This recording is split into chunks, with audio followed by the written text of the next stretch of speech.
चला, मी सगळ्या बंधूंना आणि भगिनींना विनंती करते की त्यांनी खुर्च्यांवर बसून घ्यावं. लवकरात लवकर आपण सर्वजण आतुरतेने ज्यांची वाट बघतोय ते राष्ट्रवादी काँग्रेस पक्षाचे राष्ट्रीय अध्यक्ष आदरणीय अजितदादा पवार साहेब विराजमान होणार आहेत स्टेजवर. त्यामुळे तुम्ही सगळ्यांनी बसून घेतलं तर कार्यक्रमाची शोभा खूप छान वाढेल. सगळ्यांनी खुर्च्यांवर बसलेले सर्व मान्यवर आणि महायुतीचे उमेदवार भरतदादा गावित यांच्या प्रचारार्थ आपण सर्वजण इथे जमलो आहोत. आपल्या सगळ्यांना परिचित असे आहेत भरतदादा. भरतदादांच्या घरामध्ये नेहमी पहिल्यापासूनच राजकारणाचा वसा आहे. त्यांच्या वडिलांनी जवळजवळ 9 वेळा खासदारकीचं पद भूषवलंय आणि आपल्या सगळ्या जनतेची सेवा त्यांनी अविरतपणे केली आहे. आज त्यांचा सुपुत्र त्यांचेच गुण घेऊन त्यांचेच जनतेची सेवा करण्याचं व्रत घेऊन तुमच्या सगळ्यांमध्ये उपस्थित झालेला आहे. तुमच्या सगळ्यांचा आशीर्वाद आणि स्नेह आणि खरी साथ त्यांना आज हवी आहे आणि तुमच्या साथीसाठी साथ घालण्यासाठी आम्ही सगळे मान्यवर इथे आलो आहोत. तर आपण अगोदर ना घोषणा देऊ म्हणजे तुमच्या सगळ्यांचं लक्ष माझ्याकडे येईल.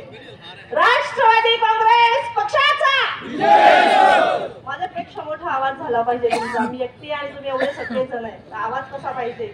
अख्ख्या खांडवाऱ्याला आवाज ऐकायला गेला पाहिजे. राष्ट्रवादी काँग्रेस पक्षाचा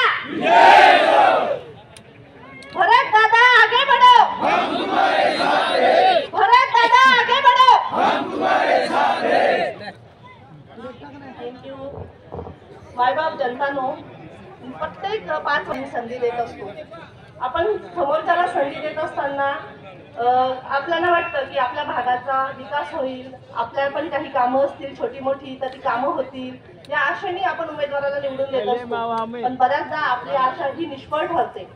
परंतु मी तुम्हाला सांगू इच्छिते की महायुतीचा उमेदवार भरतदादांना जर खरंच आपण प्रचंड मतांनी विजयी केला ना तर ते तुमच्या पाठीशी भरतदादा पण आणि पूर्ण राष्ट्रवादी काँग्रेस पक्ष आपल्या सोबत उभा राहील.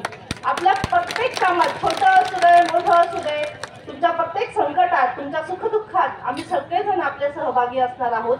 तुम्ही ह्याचा प्रत्यय घेतलाच असेल जेव्हा लाडकी बहीण योजना अजितदादांनी आपल्या माता भगिनींसाठी सुरू केली.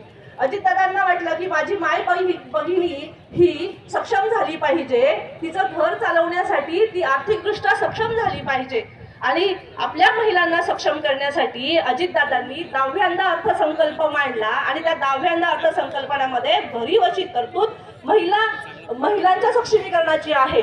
जर अजितदादांनी भाऊ म्हणून आपलं कर्तव्य पार पाडलं आहे तर माता भगिनी म्हणून आपण आपलं कर्तव्य पार पाडायचं की नाही?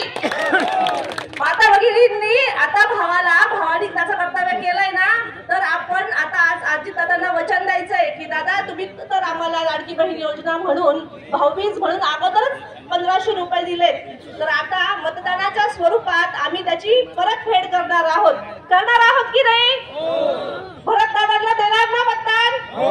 आता हे सांगायची वेळ आली नाही पाहिजे. 20 तारखेला सगळ्यांनी न सांगता जास्तीत जास्त संख्येने घड्याळाच्या चिन्हासमोरील बटन दाबून भरतदादांना विजयी करायचंय ना? तुमच्या सगळ्यांचा आशीर्वाद आहे ना भरतदादांना? हे बघा मी तुम्हाला सांगते जर खरंच तुम्हाला मनापासून वाटत असेल की आपल्या मुलांचं भविष्य हे उज्ज्वल व्हायला पाहिजे, आपली मुलं पुढे जायला पाहिजे, त्यांना उच्च शिक्षण भेटायला पाहिजे तर महायुतीच्या सरकारशिवाय आपल्याला पर्याय नाही. समजून घ्या. जर आपण ह्या वेळेला महायुतीला जर कधी मतदान केलं नाही तर आपण सर्वजण 10 वर्ष मागे जाणार आहोत. आपले विद्यार्थी आपले मुलं हे आयुष्यात पुढे जाण्यापासून वंचित राहणार आहेत. त्यामुळे परत कधीच चूक करू नका. महायुतीचे जे उमेदवार आहेत त्यांना मोठ्या संख्येने विजयी करा. कारण अजितदादांनी उच्च शिक्षण हे मोफत केलंय. खूप अशा योजना तुम्हाला दिल्या अजितदादांनी तर त्या योजनांचा तुम्ही लाभ घेताय आणि काहींना जर लाभ मिळाला नसेल तर आता सरकार आपलं जर आलं तर ह्या योजना सगळ्या चालू राहतील आणि पुन्हा ह्या योजनांचा लाभ भरतदादा म्हणा आम्ही सगळेजण तुमच्यासाठी पुन्हा उभं राहू. तेव्हा सगळ्यांना परत एकदा त्या योजना मिळवून देऊ. काही कागदपत्र कमी पडले असतील ना म्हणून काहींना योजना मिळाल्या नसतील. त्यामुळे असं समजू नका की ती योजना परत तुम्हाला मिळणार नाही. आमचं तर एलसीच नाहीये. कोणी म्हणतं माझं आधार कार्ड अपडेट नव्हतं. हा ठीक आहे नव्हतं ना आता करा तुम्ही आधार कार्ड अपडेट आणि आमच्यापर्यंत पोहोचा. आम्ही तुम्हाला योजनेचा लाभ मिळवून देऊ. तर आमचं कामच हे आहे. अजितदादांनी दिलेल्या योजनांचा लाभ तुम्हा सर्वांना मिळायला पाहिजे, हेच आमचं काम आहे आणि ते आम्ही प्रामाणिकपणे करत असतो. मला सांगा, तुम्ही सगळेजण भरतदादांनी लाडकी बहीण योजना राबवताना तुम्हा सगळ्यांना मदत केली की नाही? केली ना? तुमच्यासाठी ते उभे राहिले की नाही? मग आता तुमची वेळ आली आहे की तुम्ही भरतदादांसाठी उभं राहिलं पाहिजे. कोणी सांगितलं की मी तुम्हाला आता होईल, बरंच काही राजकारणात चालू असतं, तुम्हाला माहिती आहे. जेव्हा निवडणूक जवळ येते तेव्हा पैशांची वाटप होईल, कोणी काही आमिष देतील, कोणी तुम्हाला पार्टी देईल, कोणी साड्या देतील, काय काय देतील. पण तुम्हाला हे एका दिवसाचं हवं आहे का? तुम्हाला एका दिवसासाठी मिळणारी पार्टी हवी आहे की आयुष्यभर तुमच्या मुलांचं आणि तुमचं कल्याण करणारं सरकार पाहिजे? हे आता तुम्ही ठरवायचंय की तुम्हाला काय हवंय. तुम्हाला आयुष्यभरासाठी आपल्या मुलांचं भविष्य उज्ज्वल करायचंय, आयुष्यभरासाठी आपण स्वतः पुढे जायचं असेल तर महायुतीच्याच सरकारला तुम्हाला विजयी करावा लागेल. त्याशिवाय दुसरं कुठलंही सरकार तुम्हाला पुढे नेऊ शकणार नाही. त्यामुळे कुणाच्याच भूलथापांना बळी पडू नका.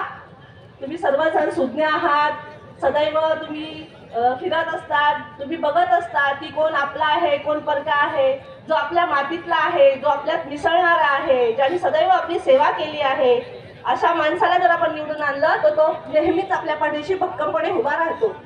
बरोबर आहे की नाही? नेहमी आपल्या जवळ सोबत असलेल्या माणसाला आपण सांगू शकतो ना की माझी ही अडचण आहे, माझे हे प्रॉब्लेम्स आहे, तर ते सोडवू शकता. पण तुम्ही जर खूप अशा नेत्याला जर मतदान केलं की जो कधी तुम्हाला भेटत पण नाही, त्याला भेटण्यासाठी तास 2 तास तुम्हाला बाहेर वाट बघत बसावी लागते, तर असा नेता तुमच्या कामात कधीच येणार नाही. जो तुम्ही हाक दिली आणि साथ द्यायला उभा राहील तोच तुमचा नेता ना. आणि भरतदादा हे असेच नेते आहेत की ते जनसामान्यातले, सर्वसामान्यांमध्ये मिसळणारे आणि सगळ्यांना आपलंसं मानणारे असे जर नेता कोणी असेल आणि तुमचा जीवाभावाचा माणूस जर कोणी असेल तर ते भरतदादा आहेत. त्यामुळे कुणाच्या भूलथापांना बळी पडू नका आणि भरतदादांना विजयी करा. मी एवढंच आपल्या सगळ्यांना विनम्रपणे आव्हान करेल आणि पुन्हा एकदा सांगते की 20 तारखेला सकाळी सर्वांनी जास्तीत जास्त संख्येने मतदान करायचंय. घड्याळीच्या चिन्हासमोरचं बटन दाबून भरतदादांना प्रचंड मतांनी विजयी करा. धन्यवाद. जय हिंद, जय महाराष्ट्र, जय राष्ट्रवादी.